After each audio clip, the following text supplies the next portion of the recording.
this demo, we want to look a little bit about the thermodynamics and entropy versus entropy and things along those lines. And so what I'm going to do here is we're going to start with some safety, because it's always important. And today we're working with a couple of kind of nasty chemicals. So I got my lab coat on, going to get some gloves, going to get some glasses. Those are not clean, but that's okay. All right, I also need some water. Now what I have here is I have a wooden box. Ooh, wooden box. Made of tree. Okay, nice solid. It's actually a pretty heavy wooden box. I'm just going to squirt some water on here. We'll come back in a little while to why I did that. But we're going to put a beaker on here. Okay, it's chemistry, got to add some beakers.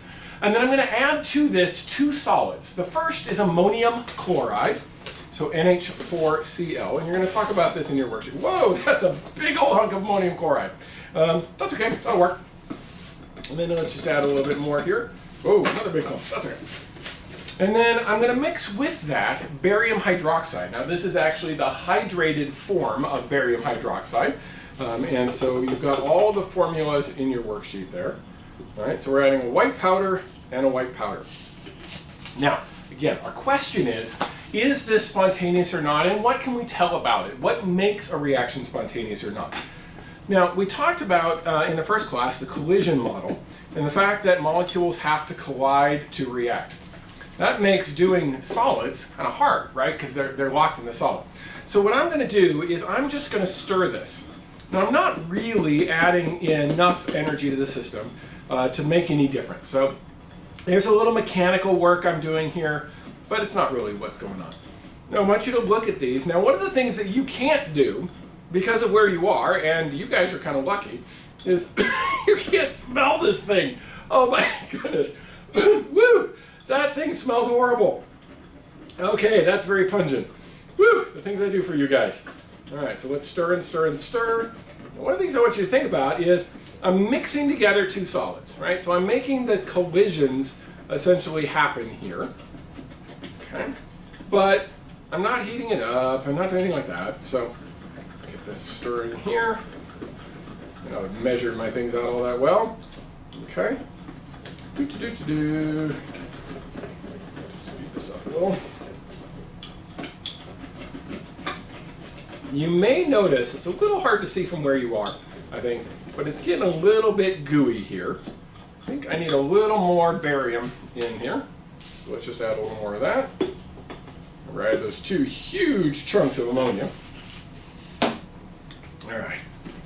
Go in here, mix, mix, mix, mix, mix.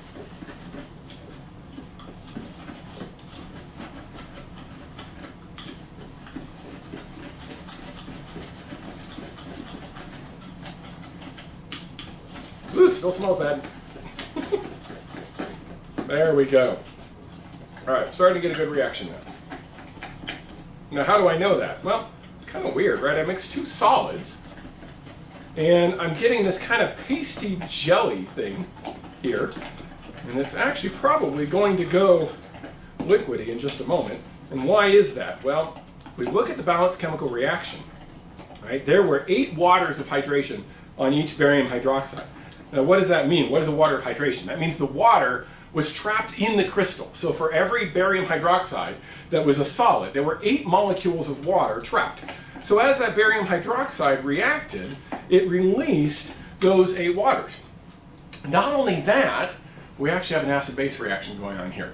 The ammonium that we reacted with can react with the hydroxide, the barium hydroxide, and it can produce water as one of its products. Okay. So, but here, instead of the stoichiometry, which is important, we're looking at spontaneous reactions. All right, so by just stirring this, just letting the molecules collide with each other, the reaction occurs. So it's definitely a spontaneous reaction. And so the question is, what can we tell about that, okay? So we can look at the chemical reaction and know something about the entropy, right? We went from 2 solids to this kind of gooey liquid in here. So we've made some liquid. All right, so we've got to change an entropy there. But what about the enthalpy? What's going on with the enthalpy? Is this an endothermic or an exothermic reaction? Now, I could put a thermometer in here, and that would work. But I can do something else. You remember when we started this demo, I put some water down on the top of the box. Okay?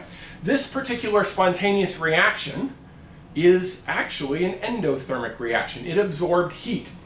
How do I know that, right? Well, I can touch it. And it feels a little bit cool. How cold did it get? Well, remember water, box, okay? What happens to water when you get it really, really cold? It freezes, all right? It actually froze the beaker to the board. This thing is not coming off.